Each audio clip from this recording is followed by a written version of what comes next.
So when they fledge and they end up on the ground like babies do, then we ban them at that point. Okay. But for a variety of reasons, there are some sites that we don't have access to ban the young falcons, Okay. which is fine. Did you say there was some on the Bong Bridge? Right near the Bong Bridge, Contacted? Bob Anderson, they historically have nested on the Bong Bridge, and then Bob Anderson put up a spot at the Hib Stack. Oh, okay. And the birds went to the Hib Stack, but we have birds that have still bounced and shown up at the Bong Bridge Yeah. in the years past. So we've got nearly 60 territories in Minnesota alone right now that at least one bird is on territory. We probably have about another 20 to 30% of sites out there that are up on the Iron Range, boundary waters that we're not aware of, just because of time to try and locate all those spots, get access to them would be a one-day trip to do one site. Resources we have.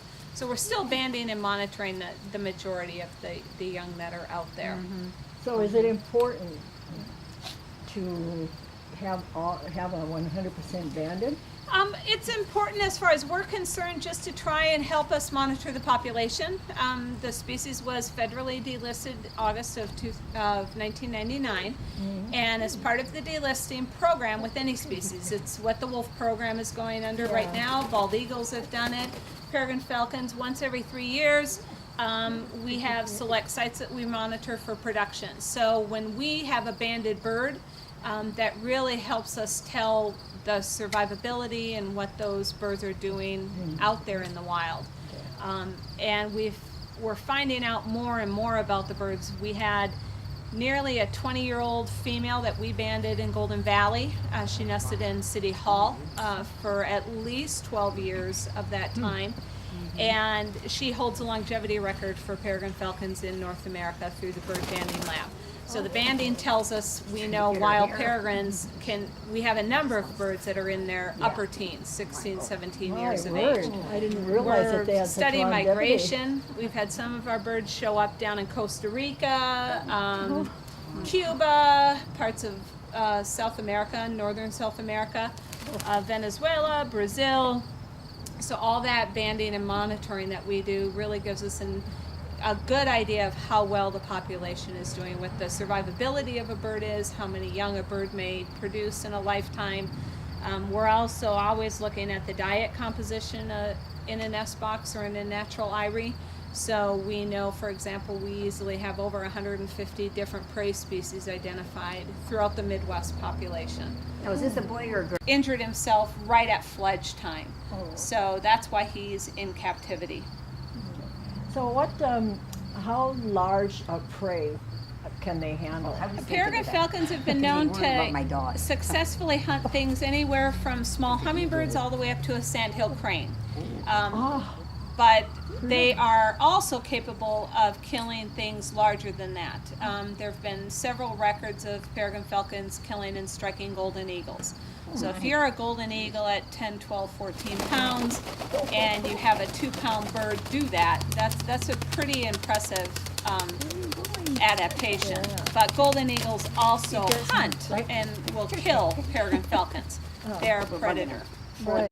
In Duluth specifically, the birds showed up on the bridges on their own. Get a table? So if You they haven't talked to show your up mom on their or own, we're president not or anything, encouraging have them that to nest on the bridges.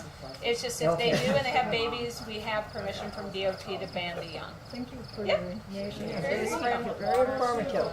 He feels the wind gust, he wants to fly, so that's part of the baiting that's occurring. It's also migration season, so especially in the spring and and fall, he gets a little bit more antsy when he's outside, just wanting to be on the move, do something. I guess I missed this because I just showed up. No worries.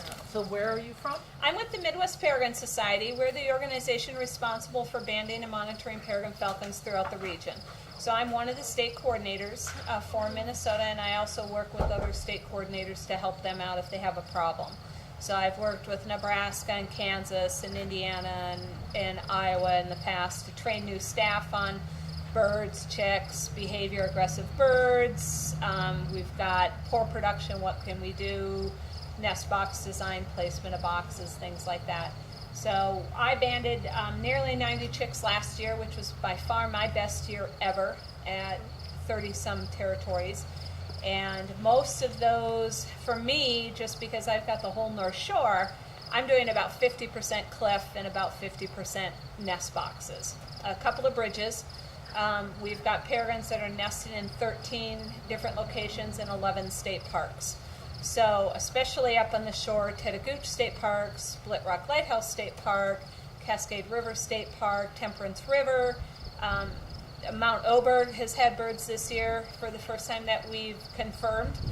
They've probably always been there, but because of the distance and the time involved to do active monitoring, it's a very extensive job to locate them, especially when we're having peregrines we're believed never to tolerate another pair of birds within 3 to 4 miles. We've got 7 pairs of birds within 5.5 miles up on the shore.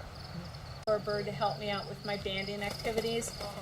One of the sites I manage and monitor is the Mayo Clinic, and we have anywhere between 600 and 700 people that come and watch us band the chicks in the auditorium, and then the entire banding event and the cameras shown throughout the entire Mayo Clinic system in all 3 states. So between Arizona, Minnesota, and Florida. So we have very, very high level of interest. Mayo Clinic is actually producing a new video about peregrine falcons and their success story, which we just finished taping and we're now in editing. So I'm really excited. There'll be 2 different versions, one for adults and one for kids. Putting so much weight on his good foot, and his good foot was starting to fall apart. So it took him a while to be released from the Raptor Center because of that. But also, I've got almost 30 years experience dealing with the birds now. And the Raptor Center knew once I started training him, it was going to be a lot easier for me to be able to treat those foot injuries and bed sores on a daily basis, twice a day, than it would be for them being very negative, having to grab the bird up. And so within 2 weeks, his sores were completely healed because I was able to train him to take a hood, stand in a Epsom salt bath 3 times a day, which they can't do. I mean, that's very labor intensive. It's very stressful on the birds and a whole variety of other things. What do you feed him? He gets a variety of things. He gets quail, day-old chicks, rats, rabbit, squirrels, gophers. I also deliver things to you? Well, he's never flown, although I am going to be starting to hopefully train him to lure fly. It's something that falconers have done as part of the training that they do with their falconry birds. And as a falconer, I've trained other birds to the lure, but never a falcon. And so it's something that'll be a new experience for myself, but also peregrine, meaning wanderer. I've been on enough tail chases for falconry birds in my 15 years in the sport as well. So I'm waiting for the transmitter to arrive. I've got a higher powered transmitter coming that has a little bit longer distance. My little safety net. But he's also molting still heavily right now, so I need those feathers to completely molt in hard and healthy before I start dropping his weight to fly him. So I'm not in a really big rush, but I do think psychologically it gives the bird something to do. Sure. It's good exercise, and in a controlled situation, I think it has multiple benefits. But to fly a falcon, you need big space, you need lots of room, football fields, large auditoriums, things like that.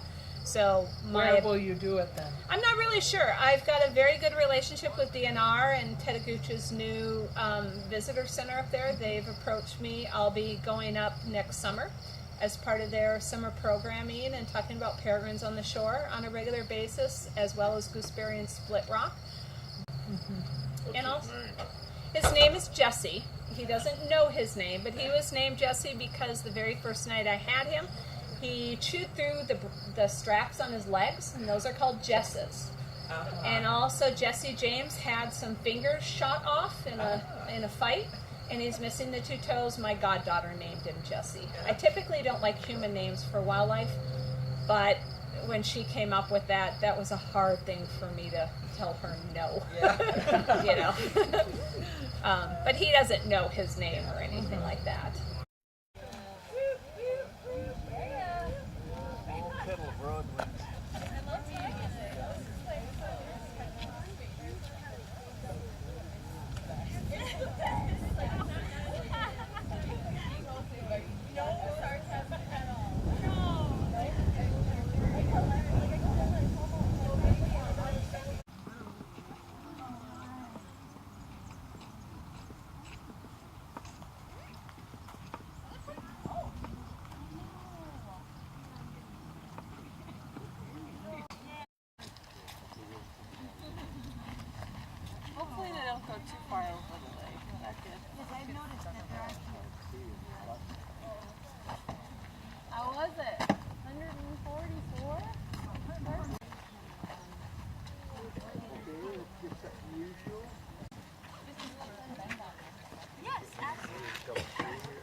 later on, right? Later on.